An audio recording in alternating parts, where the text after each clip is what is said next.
Hello बच्चों, कैसे हो आप लोग। तो आप लोग का स्वागत है चिल्ड्रन चॉइस एकेडमी में। तो बच्चे, मैं आपको यहाँ पे क्या करवा रहा हूँ, मैं आपको यहाँ पे करवा हूँ अलीगढ़ मुस्लिम यूनिवर्सिटी का PYQ। फिलहाल मैं आपके लिए कौन सा सब्जेक्ट का लेकर आया हूँ, साइंस का। और इसके बाद मैं आपको कौन सा सब्जेक्ट का करवाऊँगा, मैथ्स करवाऊँगा। दोनों साथ के साथ चलेंगे।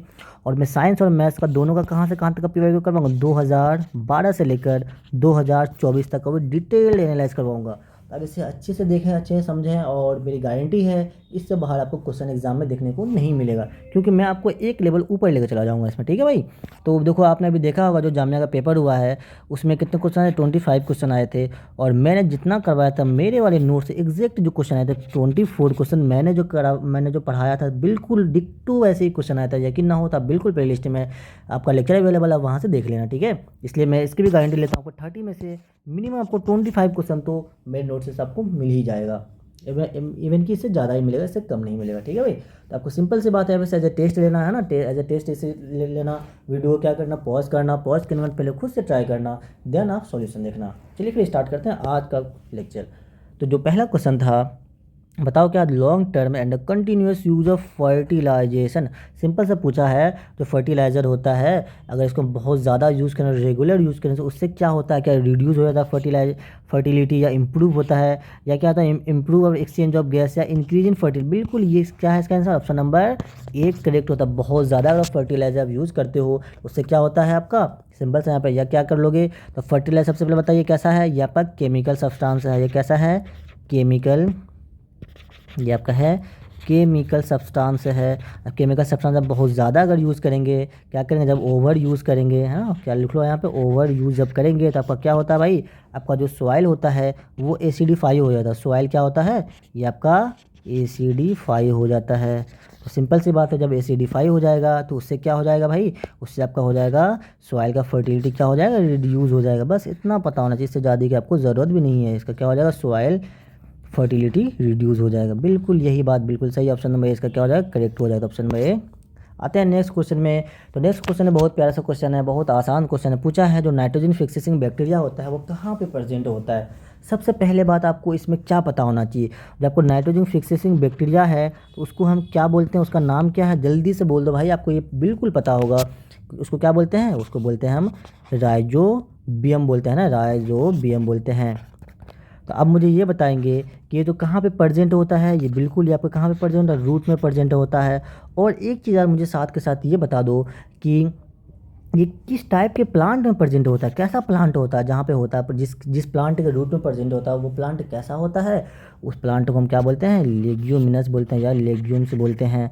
लेग्यूम्स का एग्जाम्पल आपको बिल्कुल पता होना चाहिए, उसका क्या क्या एग्जाम्पल होता है, जैसे पीज हो गया आपका, और आपका क्या हो गया भाई, बीन्स हो गया। ये सारे के सारे आपका क्या है, लेग्यूमिनस प्लांट हैं। तो आपसे क्वेश्चन ये भी पूछा जा सकता है, बताओ पीस जो राइजोबियम प्रेजेंट होता है वो कहाँ पे प्रेजेंट होता है, पीस में होता है, या वेट में होता है, या पेडी में होता है, तो कहाँ पे होता है ये आपका होता है पीस में होता है। ये क्वेश्चन आपको पूछे जा सकते हैं। तो आपको राइजोबियम के बारे में इतना पता होना चाहिए। इसको याद रखो। सबसे पहले आप क्या याद रखना है कि राइजोबियम आपका एक बैक्टीरिया है, ये हेल्प करता है नाइट्रोजन फिक्सेशन में, और ये प्रेजेंट होता है रूट में। और ये कैसे प्लांट में प्रेजेंट होता है, लिग्यूमिनस प्लांट में प्रेजेंट होता है। और लिग्यूमिनस आपको एग्जाम्पल लिख लो, क्या हो जाएगा, पीस हो गया, बीम्स वगैरह, ये सारे के सारे आपके, या पीनट वगैरह भी लिख सकते हो। तो ये सारे के सारे आपका कैसा प्लांट है, लिग्यूम्स प्लांट है। इसका जो answer option number D is correct answer, है ना भाई। आते हैं नेक्स्ट क्वेश्चन में। नेक्स्ट क्वेश्चन क्या है, which of the following use to production of large quantity of citric acid. इसमें से पूछा गया, बताओ इसमें से किसको यूज़ करते हैं सिट्रिक एसिड को बनाने के लिए। तो सबसे पहले देखो दे रखा है आपका एसिटोबैक्टर। आपको ये पता होना चाहिए कि एसिटोबैक्टर से हम क्या बनाते हैं, इसको किस चीज़ को बनाने में इसको यूज़ करते हैं। आपका जो विनेगर होता है ना, उसको बनाने हम यूज़ करते हैं किसको, एसिटोबैक्टर। ये आप बिल्कुल याद कर लेना। और मतलब विनेगर को हम क्या बोलते हैं, एसिटिक एसिड, इसको हम बोलते हैं। तो बिल्कुल आपसे यही पूछा जा सकता है, बताइए एसिटिक एसिड, जैसे पूछा कि बताइए एसिटिक एसिड बनाने में किस चीज़ को यूज़ करते हैं, आपसे पूछा बताइए एसिटिक एसिड को बनाने में किस चीज़ को यूज़ करते हैं, तो आपको क्या हो जाएगा, एसिटोबैक्टर हो जाएगा। उसी टाइप से आ जाओ आप, क्या हो जाएगा, राइजोबियम। राइजोबियम हमारे भी ऑलरेडी मैंने डिस्कस कर दिया है। तो बताओ राइजोबियम का मेन क्या काम है, मेन इसका काम है N2 को फिक्स करना, मतलब नाइट्रोजन फिक्सेसिंग बैक्टीरिया है। देखो यहाँ पे ऑलरेडी मैंने सब चीज़ लिख दिया है, तो बिल्कुल इसे आप नोट डाउन कर लेना। एक छोटा सा आप नोट्स बनाओ, शॉर्ट नोट्स बनाइए, उसमें ये सारा का सारा पॉइंट आप नोट डाउन करो, और एग्जाम से पहले उसे जरूर यानी जरूर पढ़ के जाना, 2 से 5 बार कम से कम। अब आ जाते हैं ऑप्शन नंबर डी, जो ऑप्शन नंबर डी है इसी के हेल्प से हम क्या बनाते हैं, इसके हेल्प से बनाते हैं हम सिट्रिक एसिड बनाते हैं। बिल्कुल ये आंसर आपका करेक्ट है। अब एक चीज़ में बस ये याद कर लेना कि जो एस्परजिलस बताओ ये क्या है, बैक्टीरिया है, फंगस है या वायरस है। तो जो आपका एस्परजिलस है ये आपका क्या भाई, ये आपका है फंगस का एग्जाम्पल है। तो ये चीज़ अब एक थोड़ा सा लिख लेना, बिल्कुल ये पूछा जा सकता है, नॉर्मल बात है ना। अब आते हैं नेक्स्ट क्वेश्चन, क्वेश्चन नंबर 4। बहुत ही आसान बहुत ही प्यारा सा क्वेश्चन है। पूछा है इसमें कि which of the following mainly help in conversion of milk to curd. बताइए, पूछा है यहाँ पे मिल्क होता है ना, मिल्क से अगर हम कर्ड बनाएं, मिल्क से क्या बनाएं, कर्ड बनाएं, तो इसके अंदर क्या यूज़ करते हैं। सिंपल सा है, इसके अंदर जो यूज होता है बैक्टीरिया यूज़ होता है। कलर चेंज कर लूँ मैं थोड़ा सा, चलो कोई दिक्कत नहीं, बैक्टीरिया यूज़ होता है। बताइए कौन सा बैक्टीरिया की हेल्प से करते हैं, लैक्टोबैसिलस बैक्टीरिया। ये तो आप जितने अच्छे से तो उतने अच्छे से रट्टा मार लो है ना, कई बार ये क्वेश्चन पूछा गया है। बताइए इसका आंसर क्या हो जाएगा, लैक्टोबैसिलस। अब आते हैं थोड़ा सा ईस्ट के बारे में। ईस्ट के बारे में आपको क्या क्या पता होना चाहिए, मैं 2-4 पॉइंट लिखूंगा, ये आपको पता होना चाहिए। सबसे पहले ये देख लो कि इससे क्या बनता है।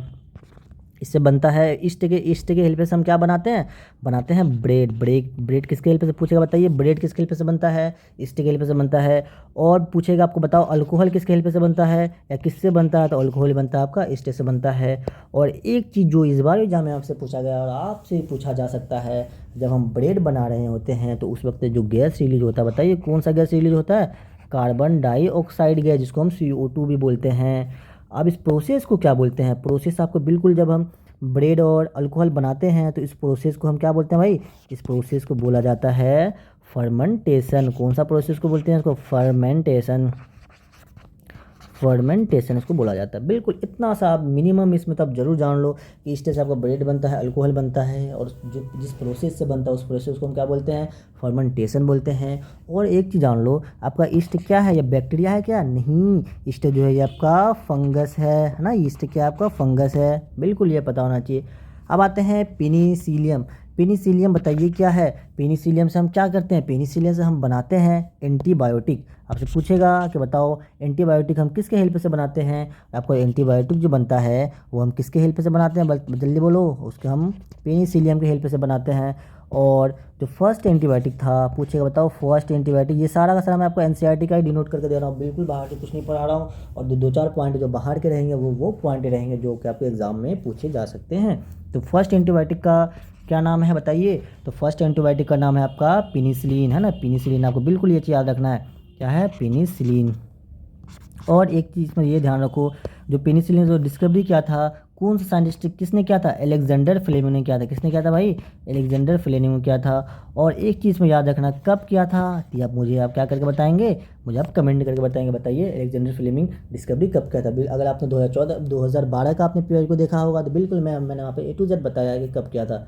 तो ये आपका होमवर्क है, बिल्कुल इसे आप कमेंट करके मुझे बताएं, ताकि मुझे ये भी पता चले हाँ रियली अच्छे लेवल पे आप वॉच कर रहे हो वीडियो को, ताकि है ना मुझे पता चले हाँ कि हाँ आप इंटरेक्ट हो रहे हो और आप पढ़ रहे हो अच्छे से। तो ये बिल्कुल आपको पता होना चाहिए। अब बात राइजोबियम के बारे में, आपको तो मैंने सबसे बता ही दिया। देखो यहाँ पे क्या क्या बताया राइजोबियम के बारे में, तो ये आपका नाइट्रोजन फिक्सिंग बैक्टीरिया है, ये रूट में प्रेजेंट होता है, ल्यूमिनस प्लांट में प्रेजेंट होता है, कौन कौन सा पीज में एंड बीम वगैरह एग्जाम्पल है। तो ये आपको राइजोबियम के बारे में पता होना चाहिए। तो इसका जो answer option number question number 4 का option number B correct answer है। आते हैं क्वेश्चन नंबर 5। पूछा है इसमें सिंपल सा, इसमें ज़्यादा आपको दिमाग नहीं लगाना, बिकॉज ये चैप्टर आपका रिमूव हो चुका है NCERT से। और जो चैप्टर रिमूव हुआ आपने देखा कि जामिया में भी उसमें क्वेश्चन नहीं आए हैं, तो और आपके एग्जाम में भी इससे क्वेश्चन आने की पॉसिबिलिटी बहुत बहुत बहुत कम है, इसलिए इस पर ज़्यादा दिमाग नहीं लगाना। बिल्कुल इस बस याद कर लो, जो आर्टिफिशियल सिल्क है उसको हम क्या बोलते हैं, रेयान बोलते हैं। बाकी नायलॉन के बारे में आपको जितना चीज़ नॉलेज होना चाहिए था मैंने ऑलरेडी इससे पहले वाले लेक्चर में डिस्कस कर दिया है, तो बस उससे ज़्यादा आपको ज़रूरत नहीं है। आते हैं क्वेश्चन नंबर 6। क्वेश्चन नंबर 6 से क्या है, which of the following is not affected by the acid और अल्कली। इसमें से बताओ, इसमें से क्या है जो कि ना ही वो एसिड से इफेक्ट होता है ना ही वो अल्कली से इफेक्ट होता है। अल्कली बोले तो बेस से, ना ही वो बेस से इफेक्ट होता ना ही एसिड से इफेक्ट होता। बताइए क्या होता, कॉटन। अब कॉटन में अगर एसिड डालो तो भाई देखना होता एकदम है ना, फटाटा एकदम जल जाएगा। वूल में डालो वो भी हो जाएगा, जूट में डालो, ये सारा का सारा ये तीनों जो है ये तीनों आपको इफेक्ट करते हैं। लेकिन जो आपका सिंथेटिक प्लास्टिक होता है इस पर कोई इफेक्ट नहीं होता, किसका, एसिड और अल्कली का। बिल्कुल ये आपको पता होना चाहिए, है ना भाई। आते हैं अब नेक्स्ट क्वेश्चन। तो नेक्स्ट इस देखो इसमें ज़्यादा नहीं पढ़ो क्योंकि यार ये चैप्टर क्या है आपका रिमूव हो चुका। न्यू एनसीईआरटी के अकॉर्डिंग आपके क्वेश्चन आएंगे इस बार, है ना, इसलिए आप ज़्यादा इसमें दिमाग ना लगाएं। हाँ, लेकिन जो आपके PYQ आए हुए हैं बस इसको आप करके जाना PYQ, क्योंकि सेम टू सेम रिपीट होने की चांस है ना, लेकिन आपको इससे एक्स्ट्रा नहीं पढ़ना है। बस ये मेरा सिंपल सा गाइड है आपके लिए। हाँ, एक चीज़ देखो प्लास्टिक में, एक चीज़ मैं बस बता दूँ, एक एक्स्ट्रा पॉइंट है, एक्स्ट्रा का आपके ये आ सकते हैं, पूछेगा बताओ जो प्लास्टिक होता है वो बायोडिग्रेडेबल होता है या नॉन बायोडिग्रेडेबल होता है, बताइए ये कैसा होता है। ये होता है आपका नॉन बायोडिग्रेडेबल। तो ये आपको पता होना चाहिए कैसा होता है, नॉन बायोडिग्रेडेबल होता है, लिख लेना। और आपका वुड ये सब के सब कैसे होते हैं, बायोडिग्रेडेबल, लिख लो इसको कैसे होते हैं, भाई पेन क्यों है, थोड़ा लिखो क्या सिंपल सा, डिग्रेडेबल, है ना, ग्रेडेबल, ये आपको पता होना चाहिए।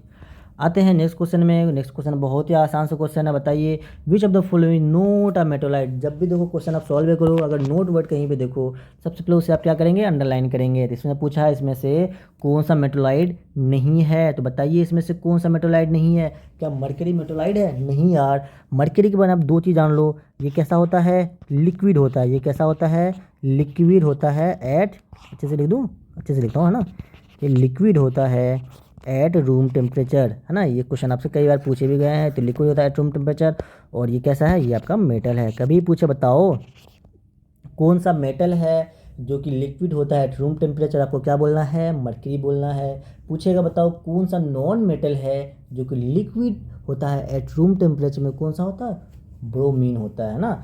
आपसे पूछा इसमें से कौन सा मेटोलाइट नहीं है, तो बिल्कुल यही नहीं है ना, ऑप्शन नंबर ए करेक्ट हो जाएगा। आपका जो बोरोन है, सिलिकॉन है और जर्मेनियम है, ये सब के सब कैसे हैं, ये सब के सब आपके हैं मेटालॉइड है।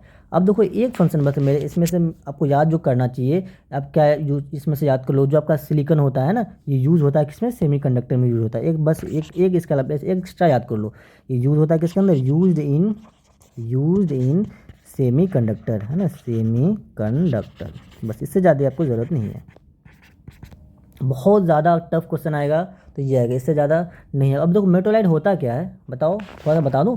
तो मेटोलाइट के बाद थोड़ा सा मैं डिस्कस कर देता हूँ। तो मेटोलाइट किसको बोलते हैं, जिसके अंदर दोनों प्रॉपर्टी हो ना, प्रॉपर्टीज किसका, दोनों प्रॉपर्टी, जिसके अंदर मेटल का भी थोड़ा बहुत प्रॉपर्टी हो और आपका नॉन मेटल का भी थोड़ा बहुत प्रॉपर्टी हो, तो उसको हम क्या बोलते हैं, मेटोलाइट बोलते हैं। बिल्कुल आपको ये पता होना चाहिए। आते हैं नेक्स्ट क्वेश्चन। तो क्वेश्चन नंबर 8 पे आ चुके हैं। क्या है, the property of metal by which they can be, क्या है, हमर्ड इनटू थीन शीट। उसको हम क्या, इस प्रॉपर्टी को क्या बोलते हैं, सिंपल सा है, उसको क्या बोलते हैं, मेलेबिलिटी बोलते हैं। अब आते हैं लस्टरस, बताओ क्या होता है लस्टरस का, सिंपल है, तो एक लाइन में लिखूंगा, बस एक लाइन आपको याद करके जाना है। तो लस्टरस प्रॉपर्टी क्या होता है, बताइए जल्दी से बताइए। ये होता है शाइनिंग प्रॉपर्टी, क्या होता है, शाइनी अपीयरेंस है, शाइनिंग प्रॉपर्टी है, लिख लो आप, शाइनी अपीयरेंस ऑफ मेटल, उसे बताओ सोनोरस क्या होता है। सोनोरस के बाद आपको सिंपल सा एक लाइन याद करके चले जाओ, ज़्यादा डिटेल पढ़ने की बिल्कुल ज़रूरत नहीं है। ये क्या होता है, रिंगिंग साउंड, क्या इसमें क्या याद रखना है, रिंगिंग साउंड, जो प्रोड्यूस होता है उसको हम क्या बोलते हैं, देखो ऐसे सोनोरस ऐसे साउंड, इसलिए रिंगिंग साउंड बाई, है ना, रिंगिंग साउंड क्या लिखो, प्रोड्यूस बाई मेटल, है ना, ये ज़्यादा से अच्छा सेंटेंस होगा, प्रोड्यूस्ड बाई मेटल। तो ये सबका सब किसका प्रॉपर्टी भाई, ये मेटल का प्रॉपर्टी है। उसी तरह आता टेंसाइल स्ट्रेंथ, बताइए टेंसाइल स्ट्रेंथ क्या होता है, बिल्कुल आपको पता होना चाहिए। ये क्या होता है, जल्दी बोलेंगे आप,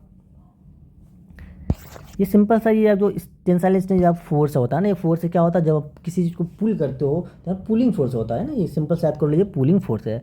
ये आपके मतलब आई होप मुझे लग रहा है ये आपके इससे बाहर है सिलेबस से, है ना, तो ये बस एक याद कर लीजिए क्या होता है, पुलिंग फोर्स होता है। अरे पुलिंग नहीं भाई, पूलिंग, है ना, कौन सा फोर्स होता है, पूलिंग फोर्स, इससे ज़्यादा की आपको ज़रूरत नहीं है। अब यार क्या रखना है, the property of metal by which, है ना, हमर्ड इनटू सीट, अगर सीट से कन्वर्ट, अगर उसको पीट के क्या बना दो, उसका सीट बना दो, तो वो क्या होता है, मेलेबिलिटी होता है। अगर उसका शाइनिंग अपीयरेंस हो मेटल का तो उसको क्या बोलते हैं, लस्टरस बोलते हैं। रिंगिंग साउंड प्रोड्यूस हो तो उसको क्या बोलते हैं, सोनोरस बोलते हैं। और ये सारा का सारा प्रॉपर्टी किसका होता है, पूछता बताइए इसमें से मेटल का प्रॉपर्टी क्या, तो मेटल का लस्टरस भी मेटल का प्रॉपर्टी है, सोनोरस भी मेटल का प्रॉपर्टी है, मेलेबिलिटी भी मेटल का प्रॉपर्टी है। लेकिन ब्रिटलनेस बताइए किसका प्रॉपर्टी है, ब्रिटलनेस जो होता है वो किसका प्रॉपर्टी होता है, वो प्रॉपर्टी होता है सिर्फ और सिर्फ नॉन मेटल का। अब मुझे एक चीज़ बस इसमें बता दो, एक एक्स्ट्रा पॉइंट क्या बताना, ये आपको पता होना चाहिए, जो हाई मिलेबिलिटी बताओ कौन सा मेटल का होता है, हाई मिलेबिलिटी सबसे पूछेगा, बताइए हाईली मिलेबल मेटल कौन सा है। तो आप दो एग्जांपल याद कर लेना। तो सबसे ज़्यादा होता है हाई मिलेबल, वो होता है गोल्ड, और उसके बाद होता है आपका सिल्वर। तो ये दो क्वेश्चन आपसे पूछे जा सकते हैं। अगर हाई सबसे ज़्यादा होता है गोल्ड, उसके बाद होता है सिल्वर। अगर ये दोनों, अगर देखो दोनों ऑप्शन हो तो आपको क्या टिक लगाना है, गोल्ड लगाना है। अगर सिर्फ सिल्वर हो तो आपको क्या लगाना है, सिल्वर लगाना है ना भाई। आते हैं नेक्स्ट क्वेश्चन में। क्वेश्चन नंबर 9 क्या है, the metal use in making medicine. इसमें से पूछा है कौन सा मेटल को हम यूज़ करते हैं क्या बनाने के लिए, मेडिसिन में यूज़ करते हैं। बताइए मेडिसिन में कौन सा मेटल यूज़ करते हैं, क्या आयरन आयरन यूज़ करते हो, नहीं यार आयरन यूज़ नहीं करते हैं, कॉपर भी नहीं करते। सिंपल सा इसका आंसर क्या हो जाएगा, सिल्वर जो होता है, सिल्वर को हम यूज़ करते हैं किस किस फील्ड में, मेडिसिन फील्ड में, है ना। आप देखो जैसे अब सिल्वर नाइट्रेट वगैरह नाम सुने हो क्या, सिल्वर नाइट्रेट वगैरह हो गया, है ना। एंटीसेप्टिक क्रीम वगैरह जो होता है उसमें हम इसको यूज़ करते हैं। सिंपल सी बात है, बस इससे इससे ज़्यादा आपको ज़रूरत नहीं है। कहाँ सिंपल से क्या यूज़ कर लो, इसको यूज़ किस चीज़ में करते हैं, सिंपल से दो चीज़ में लिख देता हूँ बस, इससे ज़्यादा आपको याद करने की ज़रूरत नहीं है। इसको हम एंटीसेप्टिक क्रीम में यूज़ करते हैं। कौन सा सेप्टिक, एंटी, है ना, एंटीसेप्टिक क्रीम। और इस किस में यूज़ करते हैं, और एक चीज़ में यूज़ करते हैं, इसको जल्दी बोलेंगे, मेडिसिन। ये दो चीज़ में इसका यूज़ होता है। अब आते हैं नेक्स्ट क्वेश्चन में। नेक्स्ट क्वेश्चन आपका क्या कह रहा है, which of the following has a lowest ignition temperature. तो कल मैंने आपको बताया था, बताओ इग्निशन टेम्परेचर क्या होता है। इग्निशन टेम्परेचर किसको बोलते हैं, जो कम से कम टेम्परेचर में आग पकड़ ले तो उसको हम क्या बोलते हैं, इग्निशन टेम्परेचर बोलते हैं। इसमें बताइए, आप एक माचिस का तिल्ली लेकर आओ, माचिस का तिल्ली लेकर जाओ सीएनजी के पास, उसके बाद जाओ कोल के पास, उसके बाद जाना आपको पेट्रोल के पास, फिर जाना डीजल के पास। तो इसमें से सबसे ज़्यादा मतलब कि जल्दी कोई किस में आग पकड़ेगा, बिल्कुल आपका जो पेट्रोल होता है। इनके इन ऑप्शन के अकॉर्डिंग ऑप्शन नंबर हो जाएगा आपका सी, जो पेट्रोल होता है इसका सबसे कम होता है क्या, इग्निशन टेम्परेचर। आते हैं नेक्स्ट क्वेश्चन में। तो नेक्स्ट क्वेश्चन क्या है, the best variety of coal. तो बताओ, कल मैंने बताया था ना, देखो मैंने कल भाई देखो कल का लेक्चर जरूर अटेंड करना भाई। मैंने आपको वहाँ पे कोल के बारे में पूरा डिटेल दिया था भाई, कोल कितने टाइप के होते हैं। देखो आप चलो मुझे कमेंट करके बताओ, कोल का सबसे पहले आपको क्या पता होना चाहिए, टाइप कितने टाइप के बताए थे, जल्दी बताएंगे। कितने टाइप के बताए थे, 4 टाइप के बताए थे, है ना। ये 1 2 3 4 बिल्कुल आप बताओ। और इसमें मैंने बताया था इसका प्रोडक्ट, 2 चीज़ बताया था, 2 चीज़ आपको बिल्कुल अच्छे लेवल पे पता होना चाहिए, ये दोनों चीज़।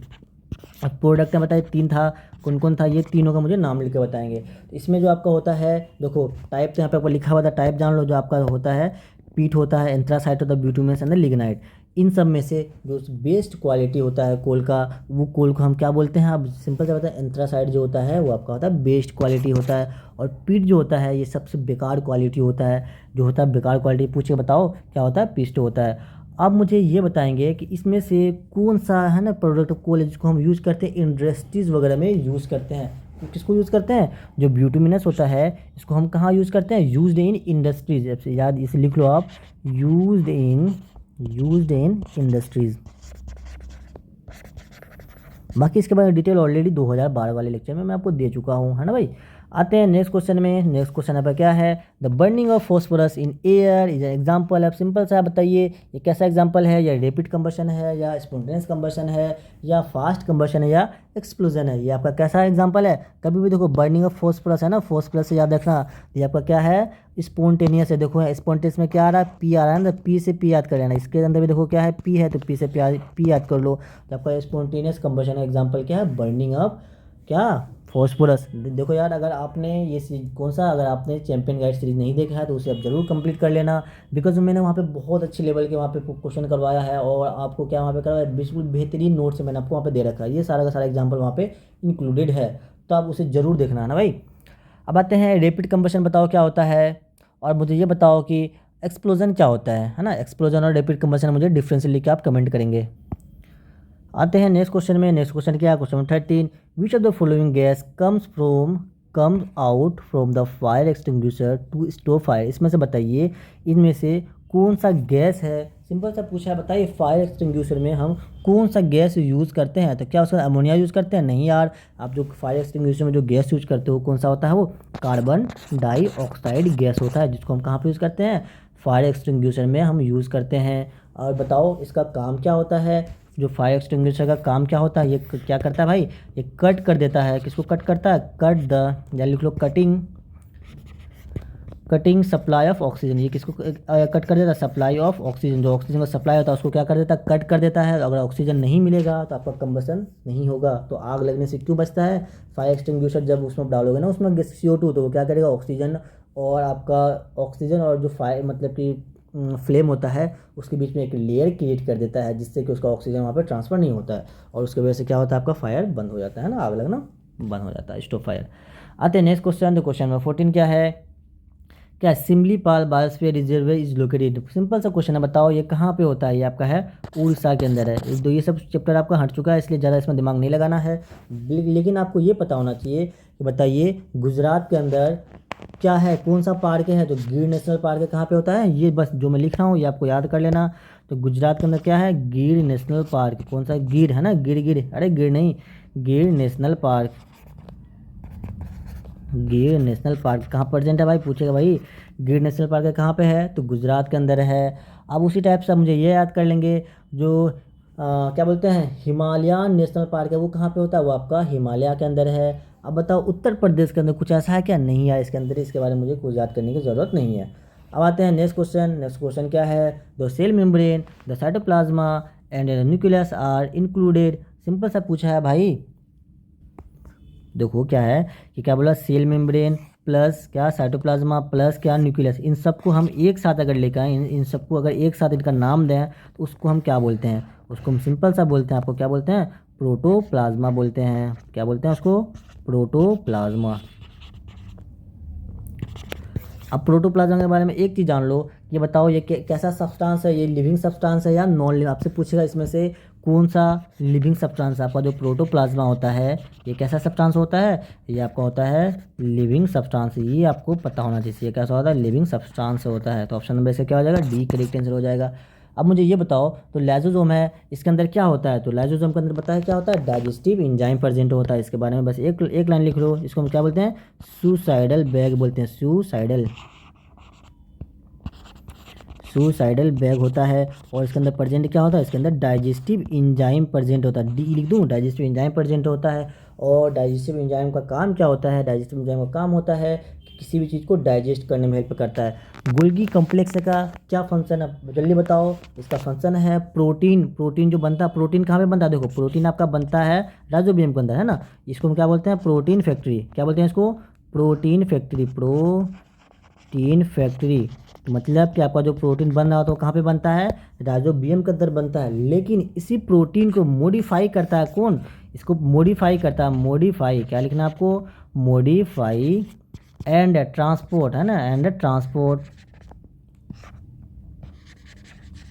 Modify and transport of protein. आपसे पूछेगा बताओ कि मॉडिफाई प्रोटीन का मॉडिफिकेशन कहाँ पे होता है? तो आपको गोल्गी कॉम्प्लेक्स में होता है। पूछेगा ये भी बताओ ट्रांसपोर्ट ऑफ प्रोटीन किसके हेल्प से होता है? तो गोल्गी कॉम्प्लेक्स के हेल्प से होता है। गोल्गी कॉम्प्लेक्स से बोले या गोल्गी बॉडी बोले, बात बराबर है। आते हैं नेक्स्ट क्वेश्चन में। नेक्स्ट क्वेश्चन क्या? Question number 16, which of the following is a bisexual? तो इसमें से पूछा बताओ बायसेक्सुअल बोले तो जिसके अंदर दोनों सेक्स प्रेजेंट हो, जिसके अंदर क्या हो? बायसेक्सुअल। इसका देखो एक तो दूसरा नाम याद कर लो। इसका दूसरा नाम क्या होता है बताओ जल्दी से? क्या बोलते हैं इसको? हर्माफ्रोडाइट, है ना। आपके इसका नाम क्या होता है दूसरा? हर्माफ्रोडाइट। और इसके अंदर बायसेक्सुअल किसको बोलते हैं? जिसके अंदर आपका male sex and female sex दोनों का दोनों एक में प्रेजेंट हो, उसको बोलते हैं हर्माफ्रोडाइट या बायसेक्सुअल। बताइए इसका एग्जांपल क्या है? आपका जो अर्थवर्म है ये आपका कैसा होता है? बायसेक्सुअल होता है। पूछेगा बताओ हर्माफ्रोडाइट क्या है इसमें? तो आपका अर्थवर्म पूछेगा बताओ बायसेक्सुअल अंदर क्या एक सेक्स प्रेजेंट होता है? नहीं, इसके अंदर दोनों सेक्स प्रेजेंट होता है। आते हैं नेक्स्ट क्वेश्चन। नेक्स्ट क्वेश्चन क्या? फ्रूग रिप्रोड्यूस बाय। बहुत ही प्यारा सा क्वेश्चन है, बहुत आसान सा क्वेश्चन, सिंपल सा है। तो फ्रूग जो रिप्रोड्यूस करता है किसके हेल्प से करता है? मेटामॉर्फोसिस की वजह से हेल्प करता है। अब देखो इससे एक क्वेश्चन पूछा गया था, मेटामॉर्फोसिस में कौन सा एलिमेंट यूज होता है? तो आपको देखो एलिमेंट पूछेगा, बताइए कौन सा एलिमेंट यूज होता है? तो कौन सा एलिमेंट यूज होता है? जो आपका जो आयोडीन होता है ना, आयोडीन इसके अंदर यूज होता है। और ये पूछेगा कि कौन सा हार्मोन यूज होता है? अगर हार्मोन आपसे पूछे तो बताएंगे आप कौन सा हार्मोन यूज होता है? जो थायरोक्सिन होता है ना, थायरोक्सिन। जो थायरोक्सिन होता है, थायरोक्सिन आपका किस में यूज होता है? मेटामॉर्फोसिस में होता है। और एक चीज़ और इसके अंदर याद कर लो, मेटामॉर्फोसिस किसके अंदर होता है? फ्रॉग के अंदर होता है। देखो भाई ये सिंपल से तो पूछा कि भाई किसके अंदर होता है, अब इसमें मेटामॉर्फोसिस कोई बच्चा बोलेंगे भाई सेक्सुअली हो सकता है। अगर देखो इसमें और अगर स्पेसिफाई ना करें तो आप बिल्कुल मेटामॉर्फोसिस, अगर वहाँ पे पूछे कि जो फ्रॉग जो होता है वो कौन से मोड से रिप्रोड्यूस होता है, अगर मोड ऑफ रिप्रोडक्शन पूछता है तो आपका क्या होता है? अगर मोड ऑफ रिप्रोडक्शन पूछता है आपका होता है सेक्सुअल रिप्रोडक्शन होता है। लेकिन आप मोड वगैरह कुछ यूज़ नहीं किया है, तो सिंपल सा पूछा है भाई जो फ्रॉग होता है किससे रिप्रोड्यूस कर रहा है? तो मेटामॉर्फोसिस प्रोसेस से रिप्रोड्यूस कर रहा है क्या? फ्रॉग। इसमें देखो होता है क्या है, जो आपका टेडपोल होता है वो किस में कन्वर्ट होता है? एडल्ट में कन्वर्ट हो जाता है। ठीक है, क्या लिख दूँ? एक तो तीन चीज़ याद रखना, मेटामॉर्फोसिस के अंदर होता क्या है।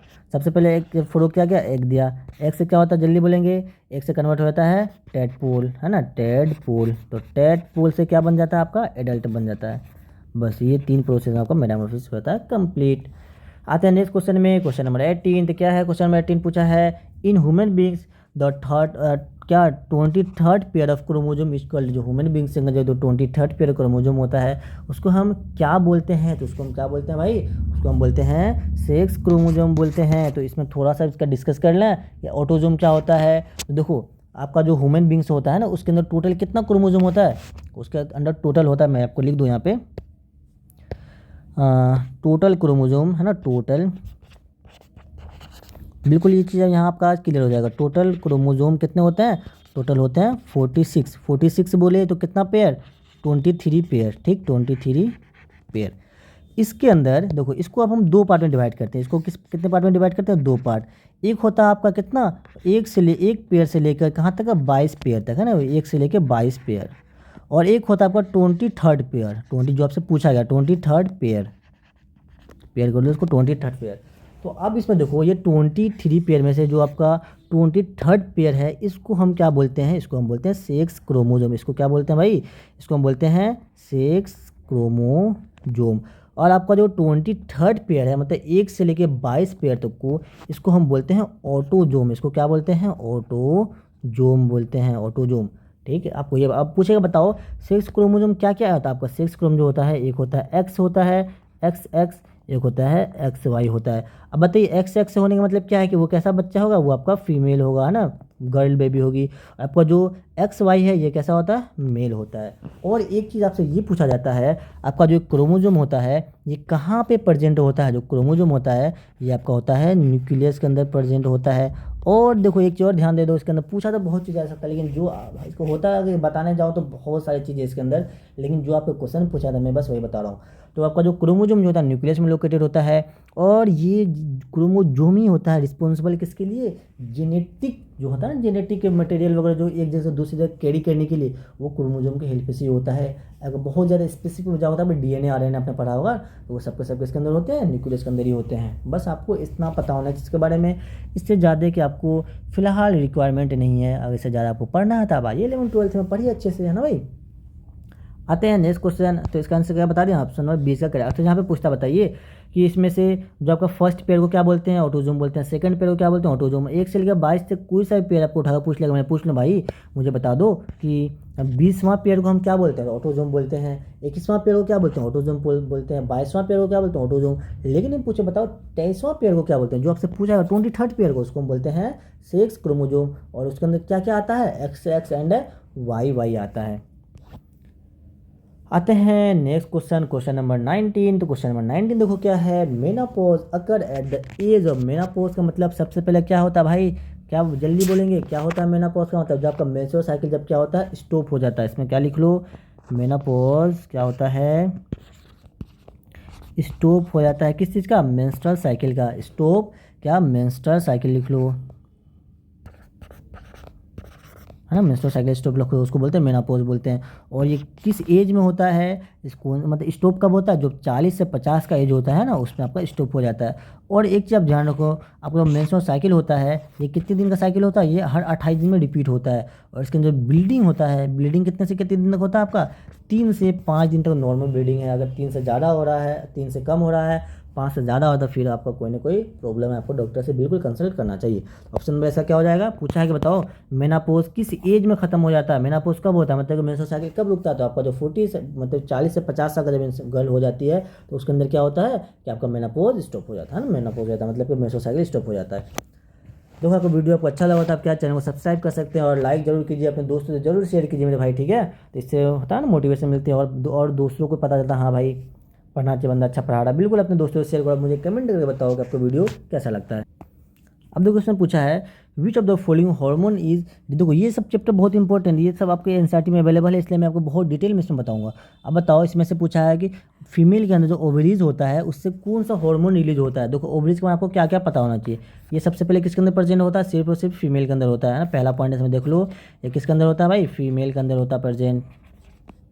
और दूसरा चीज़ इसमें क्या ध्यान रखना है, इससे आपका फीमेल क्या निकलती है, फीमेल गैमिट, जो फीमेल गैमिट होता है ना, या ऐसे पे लिख लो गैमिट मतलब फीमेल गैमिट, जो गैमिट होता है फीमेल के अंदर वो कहाँ से रिलीज़ होता है, वो ओवरीज से रिलीज़ होता है। और हम फीमेल गैमिट को क्या बोलते हैं, फीमेल गैमिट को हम एग बोलते हैं, ठीक। और तीसरा चीज़ में क्या ध्यान रखना है, इसका हार्मोन से, जो फीमेल का जो हार्मोन होता है ना, हार्मोन भी यहीं से रिलीज होता है। और कौन कौन सा हार्मोन यहाँ से निकलता है, दो हार्मोन आपका निकलता है, एक तो होता है आपका एस्ट्रोजन, एक क्या होता है भाई, एक होता है एस्ट्रोजन, और दूसरा क्या होता है प्रोजेस्टेरोन, क्या होता है प्रोजेस्टेरोन, ठीक। ये दो हार्मोन जो होता है ये आपका ओवरी से निकलता है। इसमें तो पूछा है बताइए कौन सा हार्मोन निकल रहा था, आप देखो क्या एग्जांपल है, एस्ट्रोजन लिखा था, एस्ट्रोजन आपका निकल रहा है। अब मुझे ये बताएंगे जो इंसुलिन होता है ये कहाँ से सिक्रेट होता है, ये सब आपका एनसीईआरटी का वर्ड है। तो इंसुलिन जो होता है वो कहाँ से निकलता है, जो पेनक्रियाज होता है ना, तो पेनक्रियाज से आपका क्या निकलता है, पेनक्रियाज से निकलता है आपका क्या, इंसुलिन।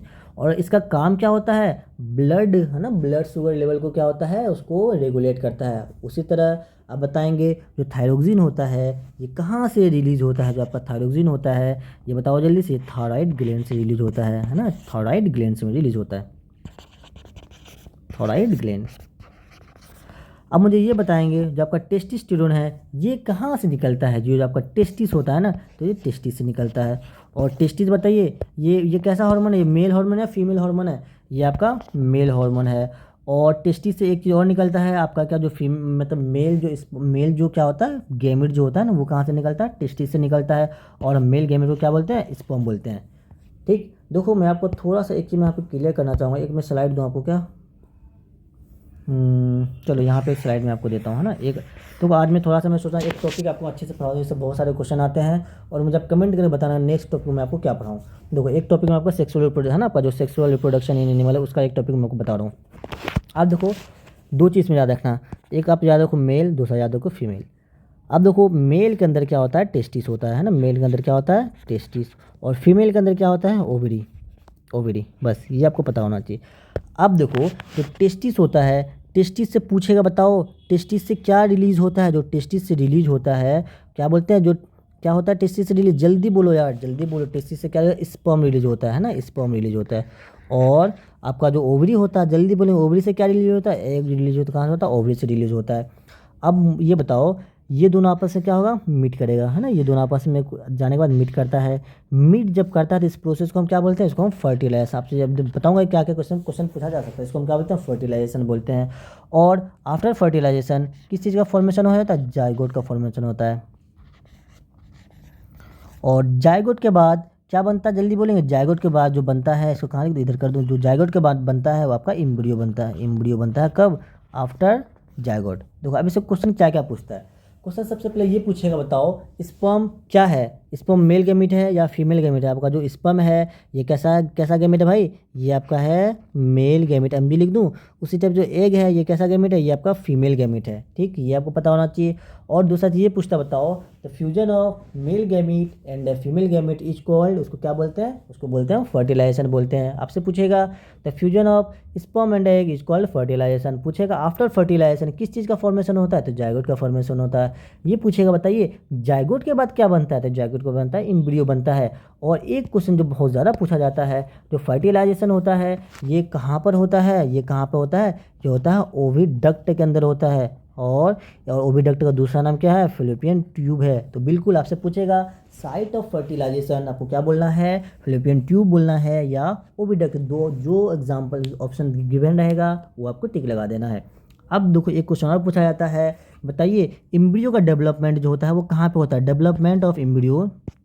इसमें क्या याद कर लो, इसका जो डेवलपमेंट होता है, डेवलपमेंट कहाँ पे होता है, आपका डेवलपमेंट होता है यूटेरस के अंदर है ना, यहाँ पे बस यूटेरस लिख दूँ, बिल्कुल लिख देता हूँ यूटेरस। ये सारे ये क्वेश्चन इस बार आपके पूछे गए थे जामिया के अंदर। तो इस बार क्या पूछा था जामिया कि बताओ जो एम्ब्रियो का डेवलपमेंट होता है वो कहाँ पे होता है, तो यूटेरस के अंदर होता है। तो ये सारा का सारा आपसे क्वेश्चन पूछा जा सकता है कि स्पर्म क्या है, एग क्या है, ये दोनों जब आपस में मीट करें उस प्रोसेस को क्या बोलते हैं, फर्टिलाइजेशन के बाद क्या बनता है, उसके बाद क्या बनता है, उसके बाद क्या होता है, फर्टिलाइजेशन कहाँ पे होता है, ये सारा का सारा बहुत ही इंपॉर्टेंट पॉइंट है। तो ये आप इसे क्या करेंगे, शॉर्ट नोट्स में लिख लेंगे और मुझे कमेंट करके बताएंगे आपको नेक्स्ट किस टॉपिक पे बहुत ज़्यादा डाउट है, बहुत ज़्यादा कन्फ्यूजन है। मैं उस टॉपिक को मैं आपको साथ के साथ यहाँ पर डिस्कस कर दूंगा।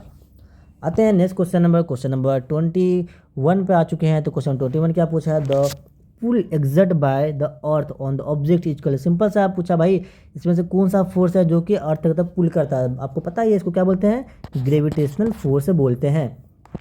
मैग्नेटिक फोर्स से क्या होता है, अब देखो मुझे इसमें से एक चीज़ बताएंगे, मैग्नेटिक फोर्स हो गया, इलेक्ट्रोस्टैटिक फोर्स है ना, ग्रेविटेशनल फोर्स है, ये तीनों को तीनों कैसे फोर्स है, कॉन्टेक्ट फोर्स हैं या नॉन कॉन्टेक्ट फोर्स हैं। ये तीनों के तीनों जो है आपके ये नॉन कॉन्टेक्ट फोर्स है। तो बिल्कुल आपको ये पता होना चाहिए तीनों के तीनों कैसे फोर्स होते हैं, नॉन कॉन्टेक्ट फोर्स से होता है। और आपका जो मैग्नेटिक फोर्स होता है ये किसके किसके बीच में लगता है, बिटवीन टू आपसे पूछेगा दो मैग्नेट के बीच में कौन सा फोर्स लगता है, तो दो मैग्नेट के बीच में कौन सा फोर्स लगता है, मैग्नेटिक फोर्स लगता है। उसी टाइप से आपसे पूछा जाता है दो चार्ज के बीच में कौन सा फोर्स लगता है, ये कहाँ पे लगता है, बिटवीन टू चार्ज बॉडी है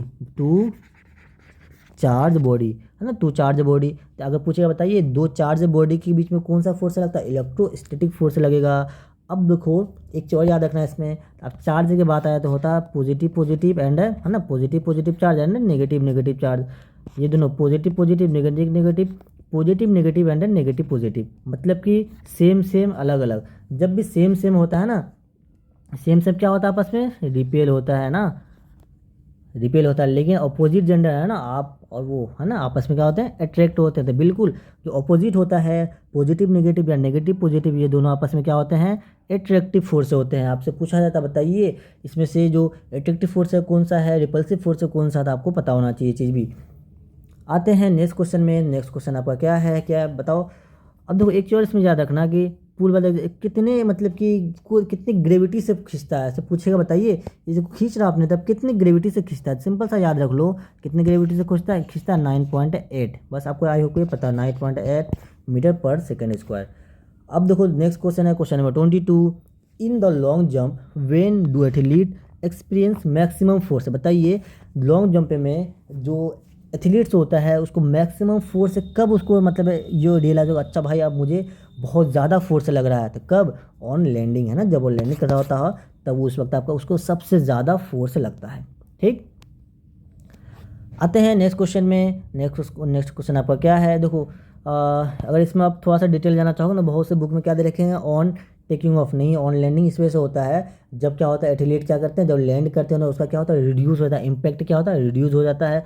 और according to laws of motion या प्रोजेक्टाइल मोशन, ये जंपिंग लॉ को फॉलो करता है, जिसके अकॉर्डिंग क्या होता है आपको वहाँ पे फोर्स सबसे ज़्यादा लगने लगता है। बिल्कुल इसका आंसर जो बी है करेक्ट आंसर है, ठीक है भाई, क्योंकि बहुत सारा मॉड्यूल इसमें ये दे रखा है, इसलिए मैं आपको थोड़ा सा बता रहा हूँ।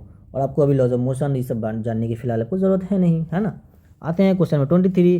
क्वेश्चन नंबर 23 क्या है, when an axle rotate in a slab the friction involve in the process. पूछा है देखो जब भी रोटेट वाला बात आ जाए ना, रोटेट करना मतलब कि आपका रोलिंग फ्रिक्शन। जब भी कोई चीज़ रोल कर रहा हो, रोटेट कर रहा हो, तो उसको हम क्या बोलेंगे, रोलिंग फ्रिक्शन बोलेंगे, है ना। अब आते हैं देखो बहुत सारा बुक में इसमें स्लाइडिंग देगा, बिल्कुल स्लाइडिंग गलत है, मैं बिल्कुल बोल रहा हूँ स्लाइडिंग गलत है, आपका रोलिंग बेस्ट ऑप्शन है और करेक्ट आंसर यही है।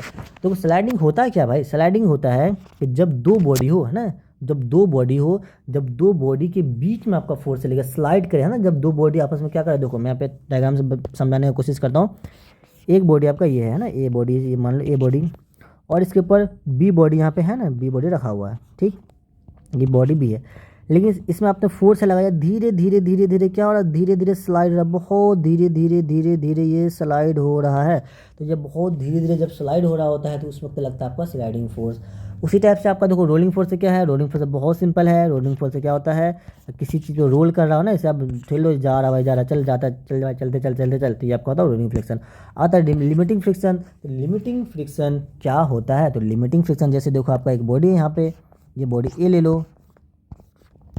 ले लो, और इसके ऊपर रखा हुआ बॉडी बी रखा हुआ, बॉडी बी रखा हुआ, लेकिन आप इस पर क्या करो, फोर्स लगा रहे हो, और ये कितना आप फोर्स लगाए जा रहे हो, पूरा पूरा ताकत लगा दिया पूरा बॉडी बी को भाई, कि मुझे इस बॉडी बी को कहाँ पे, यहाँ पे लेकर आना है, सपोज कि मुझे यहाँ पे लाना है, अब पूरा एकदम जोर लगाए जा रहे हो, लगाए जा रहे हो, लेकिन ये बॉडी यहाँ पे आ ही नहीं रहा, वहाँ पे कभी नहीं जाएगा, मतलब वो अपनी जगह पे रुका रहेगा बिल्कुल, वहाँ से टच मतलब थोड़ा सा भी नहीं हिलेगा, तो उसको जो रोक कर रखता है वो फोर्स क्या होता है, आपका लिमिटिंग फोर्स लगता है। अब देखो एक चीज़ में आपसे पूछा जाता है कि बताइए सबसे ज़्यादा फ्रिक्शन किसके अंदर है, सबसे कम फ्रिक्शन किसके अंदर है, और इससे ज़्यादा, उससे ज़्यादा, इससे कम, उससे कम, ये सारा क्वेश्चन पूछते हैं आपसे। तो बताओ, मैं आपको एक सीक्वेंस से लिख देता हूँ। सबसे पहले आप याद करेंगे, अरे सॉरी भाई, सॉरी सॉरी, एक मिनट, जो आपको मैंने ये जो बताया ना कि एकदम कभी चलेगा नहीं, वो आपको पता है स्टैटिक फ्रिक्शन होता है। लिमिटिंग फ्रिक्शन क्या होता है कि किसी चीज़ को आप जैसे कि मूव करना चाह रहे हो ना, एक बॉडी आपका क्या है यहाँ पर रखा हुआ, बॉडी ए और ये बॉडी बी, इसको आप क्या करना, मूव करना चाह रहे हो, आपने बहुत फोर्स लगाया, जस्ट मूव हुआ, तो जस्ट मूविंग वाले कंडीशन को हम बोलते हैं लिमिटिंग फ्रिक्शन। देखो यहाँ पे मैं जो आपको समझाने की कोशिश करता, आते हैं सबसे पहले आपको एक सीक्वेंस में लिख कर देखता हूँ, ये क्वेश्चन आपके आए हुए हैं और कई बार पूछे भी जाते हैं। अब देखो क्या होता है, सबसे पहले आप याद रखो स्टैटिक फ्रिक्शन, सबसे पहले क्या याद रखेंगे, स्टैटिक फ्रिक्शन, उसके बाद क्या याद रखेंगे, स्लाइडिंग फ्रिक्शन, उसके बाद सबसे लास्ट में याद रखेंगे रोलिंग फ्रिक्शन, है ना, रोलिंग फ्रिक्शन। आपसे सबसे पहले यही पूछ लेता, बताइए मुझे सीक्वेंस में से अरेंज कीजिए, असेंडिंग से डिसेंडिंग या डिसेंडिंग से असेंडिंग। सिंपल सा जान लो, जब आप इधर से इधर जा रहे होते हो, ये आपका कौन सा ऑर्डर है, ये आपका है असेंडिंग ऑर्डर है, ये सॉरी ये आपका कौन सा ऑर्डर है, डिसेंडिंग ऑर्डर है। मतलब कि सबसे ज़्यादा तो फोर्स है वो कौन सा है, वो आपका मैक्सिमम फोर्स है, क्या है वो आपका है स्टैटिक, ये आपका मैक्सिमम फोर्स है। और आपका जो रोलिंग जो फ्रिक्शन होता है ये सबसे मिनिमम फ्रिक्शन है। ये क्वेश्चन पूछता है, बताइए मैक्सिमम फ्रिक्शन किसके अंदर होता है, तो स्टैटिक के अंदर होता है, मिनिमम किसके अंदर होता है, तो रोलिंग के होता है। और इसे डिक्रीजिंग ऑर्डर में आप अरेंज करके दीजिए मुझे से। अब देखो इधर से डिक्रीजिंग मतलब इधर से क्या हो जाएगा, असेंडिंग हो जाएगा। तब पूछे भाई मुझे से असेंडिंग ऑर्डर में अरेंज करके दीजिए, तो क्या हो जाएगा, सबसे पहले रोलिंग आएगा, देन स्लाइडिंग, देन आप क्या हो जाएगा स्टैटिक। आपसे डिसेंडिंग पूछ लिया अगर, तो डिसेंडिंग में जस्ट उल्टा कर देना, स्टैटिक, स्लाइडिंग एंड रोलिंग। और एक चीज़ और आपसे पूछता है, बताइए, आपको दे देगा स्टैटिक, यहाँ पे क्या दे देगा, स्टैटिक दे देगा, और खाली डैश डैश डैश, और यहाँ पे दे देगा रोलिंग। आपसे पूछेगा और ऑप्शन आपको क्या क्या रहेगा, ऑप्शन में रहेगा more than, less than, equal to. तो बताइए static friction is more than, less than या इक्वल टू। देखो स्टैटिक फ्रिक्शन पहले है ना, तो पहले आता मतलब कि मोर देन, तो static friction is more than rolling friction, static friction is more than sliding friction, sliding friction is more than rolling friction, but sliding friction is less than static friction. ये question आपसे पूछे जाते हैं। आते हैं next question, question number 20 क्या है, 4 आ गया। विच of the following exert a least force of friction है। भाई चीज पूछा यार कि बताइए सबसे कम फ्रिक्शन किसके अंदर लगेगा, बताइए सबसे कम फ्रिक्शन आपको किसके अंदर लगता है, गैस के अंदर लगता है। ये आपको बिल्कुल पता होना चाहिए। आते हैं नेक्स्ट क्वेश्चन। तो नेक्स्ट क्वेश्चन बताओ, देखो अब बोलेंगे आप ये क्वेश्चन मेरे को पूछ सकते हो सर गैस में क्यों लगेगा। आपको ये पता है जो फ्रिक्शन जो होता है वो किस पे डिपेंड करता है, क्या नेचर ऑफ सब्सटेंस पे डिपेंड करता है। ये नेचर ऑफ सब्सटेंस पे, नेचर ऑफ सब्सटेंस का जो नेचर होता है उस पर बिल्कुल डिपेंड करता है। उसका मतलब क्या कि जिसका वेट ज़्यादा है ना, जिसका वेट ज़्यादा और वेट ज़्यादा उसका क्या हो जाएगा, फ्रिक्शन ज़्यादा। तो अब इसमें यहाँ पे चेक करेंगे तो बताओ वेट सबसे ज़्यादा किसका है, सॉलिड का, तो सबसे ज़्यादा फ्रिक्शन किसके अंदर हो जाएगा, सॉलिड के अंदर हो जाएगा। उसके बाद किसका होता है वेट, लिक्विड का, तो उसके बाद किस में फ्रिक्शन होगा, लिक्विड में होगा। और सबसे कम पूछा है ना भाई, तो सबसे कम वेट किसका होता है इन सब में, इनका सबसे कम जो वेट होता है आपका गैस का होता है। तो जिसका सबसे कम वेट उसका सबसे कम फ्रिक्शन, बिल्कुल ये कंसेप्ट आप याद कर सकते हैं, जिसका सबसे कम वेट इसका सबसे कम फ्रिक्शन। बिकॉज जो फ्रिक्शन होता है वो नेचर ऑफ सब्सटेंस पे डिपेंड करता है, ना शेप ऑफ सब्सटेंस पे भी डिपेंड करता है, और एक चीज़ भी डिपेंड करता है, रफनेस पे डिपेंड करता है। तो फिलहाल के लिए आपका जो पूछा है अकॉर्डिंग टू नेचर वाले कंसेप्ट आपसे पूछ लिया गया था। बताइए नेचर के अकॉर्डिंग सबसे कम वेट किसका है, गैस का सबसे कम वेट है। तो ऑप्शन नंबर इसका डी करेक्ट हो जाएगा। आई होप कि आपको ये क्वेश्चन समझ में आ गया। आपको समझ में आ गया तो ऐसे क्या करें, सब्सक्राइब कर लें ताकि आपको नोटिफिकेशन आता रहे, अपने दोस्तों से जरूर शेयर कीजिए। आते हैं क्वेश्चन नंबर 25। तो क्वेश्चन नंबर 25 बहुत ही आसान, बहुत ही प्यारा सा क्वेश्चन है। बताओ most of human being are unable to hear sound of the frequency greater than. पूछा गया ग्रेटर देन, यही क्वेश्चन इस बार पूछा गया था। अब इसमें मैं बस एक लाइन लिख दूंगा, इस एक लाइन को आप क्या करना है, आपको याद कर लेना अच्छे लेवल पे। देखो जो ऑडियबल साउंड होता है या हियरिंग होना क्या होता है, human being unable to hear. अब ये देखो सिंपल से ये का ऑडियबल साउंड जिसको हम सुन सकते हैं, तो हमारा जो कैपेसिटी होता है वो कैपेसिटी कहाँ से कहाँ तक, 20 हर्ट्ज से लेकर कहाँ कितने हर्ट्ज तक होता है भाई, 20 हर्ट्ज से लेकर होता है 20,000 हर्ट्ज तक। तो यहाँ तक के हम साउंड को क्या करते हैं, बिल्कुल हम सुन सकते हैं।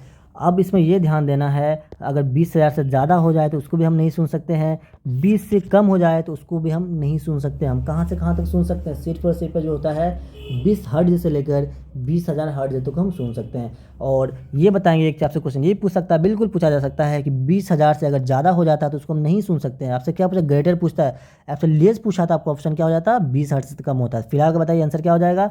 20,000 वाला ऑप्शन नंबर डी करेक्ट हो जाएगा।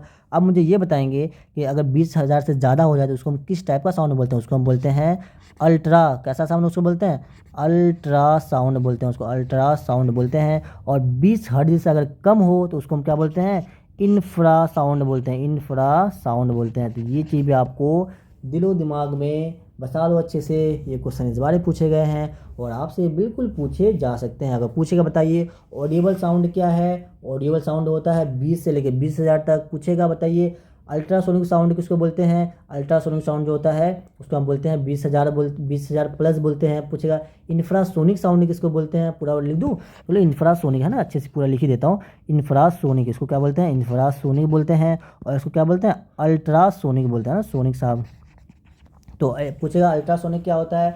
एबव 20,000। इंफ्रासोनिक क्या होता है? Below 20 hertz. ठीक, आते हैं नेक्स्ट क्वेश्चन। क्वेश्चन बहुत ही प्यारा सा क्वेश्चन है। पूछा बताइए the air drum is a part of, क्या होता है जो एयर ड्रम? क्या वो स्केलेटन का पार्ट है? नहीं यार। रिप्रोडक्टिव का पार्ट है? नहीं। साउंड है? नहीं।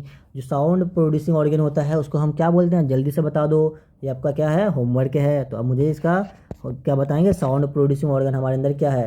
तो फिलहाल जो है एयर ड्रम जो होता है उसके हेल्प से हम क्या करते हैं? इसके हेल्प से हम क्या करते हैं? हेयर के अंदर सुनते हैं ना भाई। आते हैं नेक्स्ट क्वेश्चन में। नेक्स्ट क्वेश्चन क्या है? What cause reverberation? इसमें से पूछा बताओ रीवाइब्रेशन जो किसकी वजह से होता है? क्या रिफ्लेक्शन की वजह से, रिफ्लेक्शन, डिफ्रेक्शन या इंटरफेरेंस? अब इसमें सिंपल सा याद कर लो, जो आपका जो रीवाइब्रेशन होता है वो किसकी वजह से होता है? रिफ्लेक्शन ऑफ साउंड है ना, रिफ्लेक्शन ऑफ, पूरा लग लो रिफ्लेक्शन ऑफ साउंड है ना। आपसे वहाँ पे एग्जांपल ये पूछ दे सकता है reflection of sound, reflection of light है ना। तो कौन सा होता है? रिफ्लेक्शन ऑफ साउंड की वजह से होता है आपका क्या? रीवाइब्रेशन। बताओ आप रिफ्लेक्शन की वजह से क्या होता है? रिफ्लेक्शन होता है क्या? रिफ्लेक्शन तो बेंडिंग ऑफ लाइट होता है या सिंपल सा है। और डिफ्लेक्शन क्या होता है इसके बारे में आपको बिल्कुल एंड बिल्कुल ज़रूर बताऊंगा। और आप मुझे बता लेंगे ये चलो ये आपको एग्जांपल है यार, है ना, आपको मतलब होमवर्क दे देता हूँ। अब मुझे ये तीनों क्या करेंगे आप बिल्कुल कल पढ़ के आएंगे और मैं इसके बारे में कल आपको डिस्कस करके बताऊँगा अच्छे लेवल पे। और आपने चैंपियन गाइड नहीं देखा था, चैंपियन गाइड देख लो, वहाँ पे मैंने सारा A to Z मैं आपको कवर करवा दिया हूँ ऑलरेडी। आते नेक्स्ट क्वेश्चन 28 क्या है? Which of the following is not example of electrolyte? इसमें से इलेक्ट्रोलाइट का एग्जाम्पल कौन क्या नहीं है? देखो इलेक्ट्रोलाइट होता क्या है भाई? इलेक्ट्रोलाइट वो होता है जिसको आप क्या करो, मतलब कि अगर उसे सॉल्यूशन में आप इलेक्ट्रिसिटी कंडक्ट करता है। सिंपल था, देखो इलेक्ट्रोलाइट होता क्या है? इलेक्ट्रोलाइट होता है आयंस होता है। क्या होता है? आयंस होता है। और इलेक्ट्रोलाइट आयंस होता है। और आयंस में, आयंस की हेल्प से क्या होता है? कंडक्ट होता है क्या? इलेक्ट्रिसिटी। कंडक्ट क्या होता है?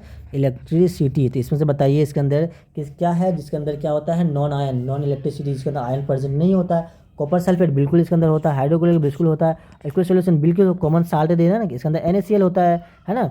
ये सब के अंदर तो आपका आयन प्रेजेंट है। और पूछा है क्या? नोट पूछा जिसके अंदर आयन प्रेजेंट नहीं है। आयन प्रेजेंट नहीं होगा मतलब कि वो कंडक्ट इलेक्ट्रिसिटी नहीं करे। आपसे ये भी क्वेश्चन पूछा जा सकता है, बताइए जो लिक्विड होता है वो इलेक्ट्रिसिटी कब कंडक्ट करेगा? तो जब देखो याद रखना, जब आपका आयन प्रेजेंट हो ना, अगर आयन प्रेजेंट हो तो अब क्या करेगा? वो इलेक्ट्रिसिटी कंडक्ट करेगा। लेकिन जब आपका आयन एब्सेंट हो तो वो इलेक्ट्रिसिटी कंडक्ट नहीं करेगा। ये चीज़ भी आपको ध्यान रखना है। फिलहाल का ऑप्शन हो जाएगा ऑप्शन नंबर ए। जो केरोसिन होता है वो आपका नॉन इलेक्ट्रोलाइट है जिसके अंदर कोई आयन वगैरह नहीं होता। और ये केरोसिन जो होता है वो आपका इलेक्ट्रिसिटी भी कंडक्ट नहीं करता है। आते हैं क्वेश्चन नंबर 29 को। 29 क्या है?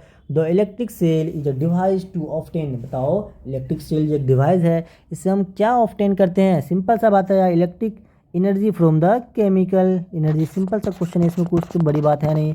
अब मुझे बताइए जो आपका जो इलेक्ट्रॉन होता है वो किस चीज़ में हेल्प करता है? क्या ये प्रोटॉन वगैरह प्रोड्यूस करता है? नहीं यार, ऐसा कुछ नहीं है।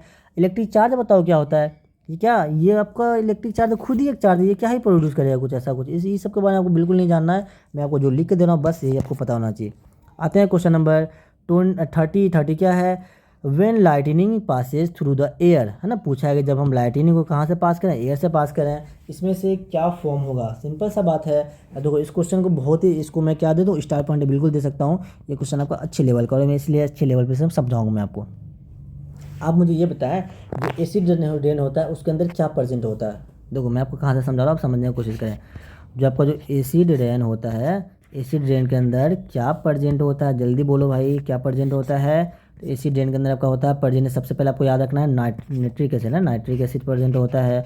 और एक चीज़ क्या प्रेजेंट होता है, दूसरा चीज़ के अंदर कौन सा एसिड होता है, सल्फ्यूरिक एसिड है ना, सल्फ्यूरिक एसिड है ना, सल्फ्यूरिक होता है ना, बिल्कुल हाँ सल्फ्यूरिक एसिड होता है।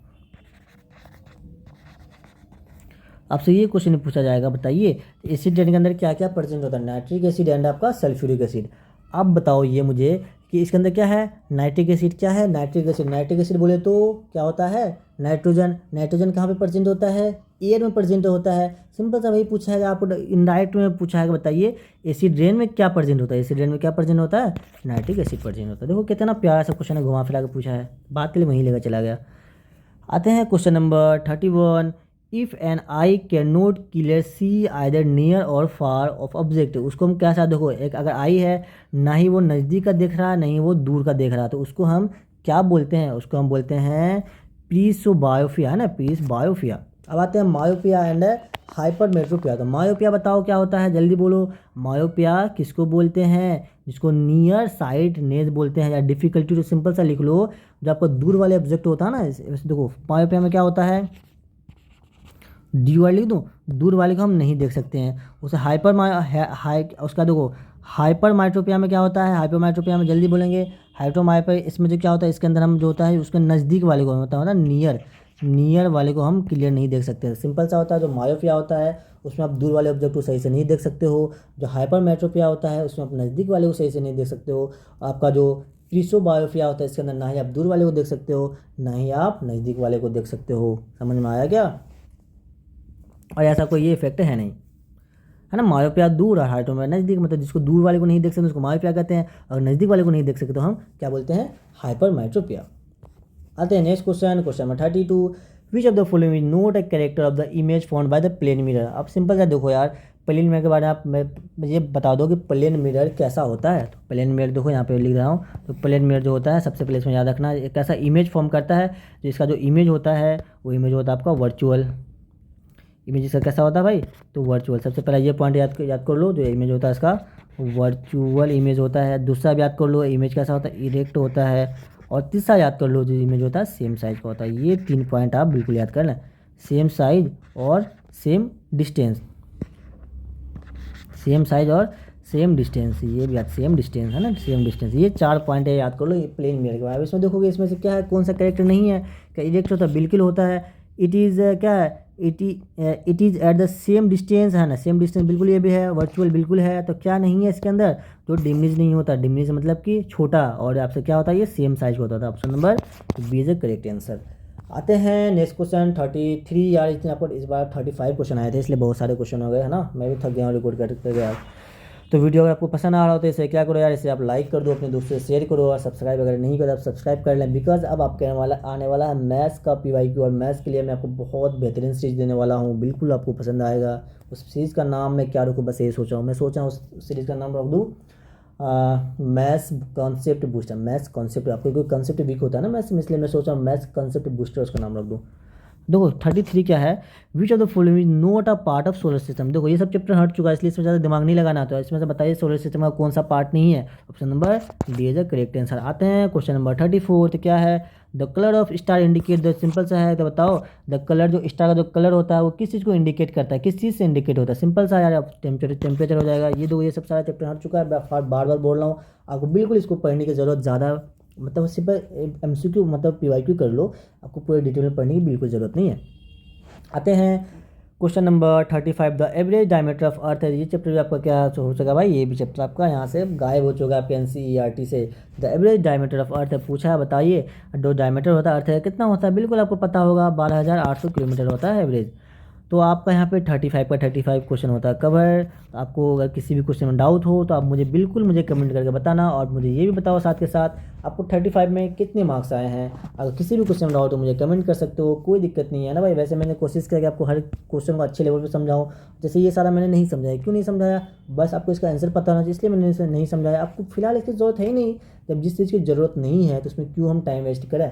एग्जाम के लिए सिंपल सी बात होती है, वो कंटेंट पढ़ो जिससे आपके क्वेश्चन आ रहे होते हैं, जो आपका सिलेबस में, सिलेबस से बाहर पढ़ने की बिल्कुल ज़रूरत नहीं। अब ये सब चैप्टर बिल्कुल मत पढ़ना है, एक बार ही मत पढ़ना, है ना। बिल्कुल मैं आपको जो कंटेंट दे रहा हूँ इस पर आप पूरा डिपेंड हो जाइए। आपने भी देखा है, अब देखो यकीन आप जामिया का देख लो भी, आपने एग्ज़ाम दिया होगा जामिया का, तो जामिया के अंदर आपका जो क्वेश्चन आया, क्या जो सब चैप्टर आपका रिमूव हुआ उससे एक भी क्वेश्चन दिखा दो, उससे एक भी क्वेश्चन नहीं है।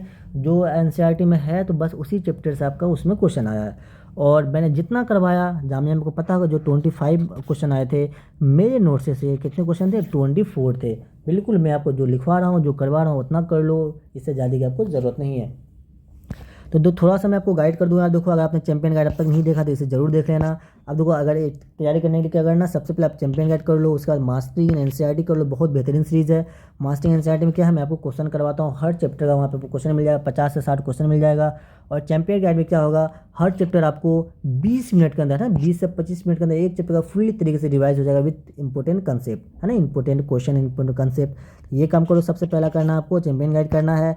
दूसरा काम क्या करना आपको, मास्टरिंग एनसीईआरटी करना है। तीसरा काम क्या करना, जल्दी से बोलो। तीसरा काम आप सिंपल से कर लो, जो जामिया का साइंस का पीवाईक्यू है इसको भी बिल्कुल कर लेना। और चौथा काम मेरे साथ के साथ आप करते जाओ, है ना। ये 3-4 काम करो। बाकी आपको वीडियो कैसा लगा मुझे क्या करके बताओ, कमेंट करके बताओ, और अपने दोस्तों से शेयर कीजिए, और आप वीडियो अगर पसंद है इसे लाइक कीजिए। और आप देखो ये चिन्ह चौस अकेडमी नाम से मैंने आईडी बनाया है इंस्टाग्राम पे, ये आपका ही मतलब पेज है ना, चिन्ह चौस अकेडमी आपका ही आईडी है, आपका ही मान के चलो भाई। ये सिंपल सा भी सब ज्वाइन कर लें, ऐसे स्कैन करेंगे तब वहाँ पे पहुँच जाएंगे, सब क्या करें फॉलो कर लें, ताकि आपको वहाँ पर नोटिफिकेशन मिलता रहे, है ना, हर चीज़ का। एएमयू जामिया कोई सा भी अभी क्या एएमयू जामिया के अलावा कोई सा भी एग्जाम आएगा तो मैं वहाँ पे आपको बिल्कुल नोटिस वहाँ पे देता रहूँगा। अब उसे जरूर ज्वाइन कर लेना, इसे स्कैन कर ले जाओ, वहाँ पे ज्वाइन हो जाइए। तो आपको क्या करना है, इस ईमानदारी से आपको पढ़ाई करनी है। अभी अब लेक्चर जब बंद हो जाएगा तब क्या करेंगे, एक बार फिर से आप पीवाईक्यू पूरा रिपीट करेंगे, एक बार ध्यान से मैंने आपको जो लिखाया उसे आप जो नोट डाउन कर रहे हो उसे एक बार आप 10 मिनट के अंदर क्या करना, 10 मिनट का पूरा पढ़ लेना है। 10 मिनट के बाद अब उठो, मुँह हाथ धो अच्छे से, और फिर आपको पढ़ने बैठ जाना है। आपको कम से कम डेली कितना देर पढ़ना है, 1 घंटा साइंस पढ़ो, 1 घंटा मैथ्स पढ़ो, मोर देन इनफ है। 1 से 2 घंटा पढ़ लो, काफ़ी है। सेल्फ स्टडी की बात कर रहा हूँ, बाकी आपको लेक्चर तो अटेंड करने ही करने हैं, ठीक है भाई। Thank you so much for watching this video. अब मुझे ये कमेंट करके जरूर बताओ कि वीडियो आपको कैसा लग रहा है, कोई चेंजिंग चाहिए, कुछ स्पीड में कोई दिक्कत, कोई भी दिक्कत हो, कोई प्रॉब्लम हो तो आप मुझे बिल्कुल बता सकते हो। अब देखो मेरा इंस्टा आई डी ले लो, मेरा इंस्टा आई डी क्या है, ए कादिर। अगर आपको कोई डाउट हो तो बिल्कुल मुझे यहाँ पे भी आप मैसेज कर सकते हो। ए कादिर 374 ये मेरा पर्सनल आई डी है, और ये आपका आई डी है ना, चिन्ह चॉइस अकेडमी 374। आप मुझे यहाँ पे जरूर फॉलो कर लेना। Thank you so much for watching this video. मिलते हैं फिर नेक्स्ट लेक्चर में, तब तक के लिए ओके बाय। अपना ख्याल रखें और अच्छे से पढ़ाई करें।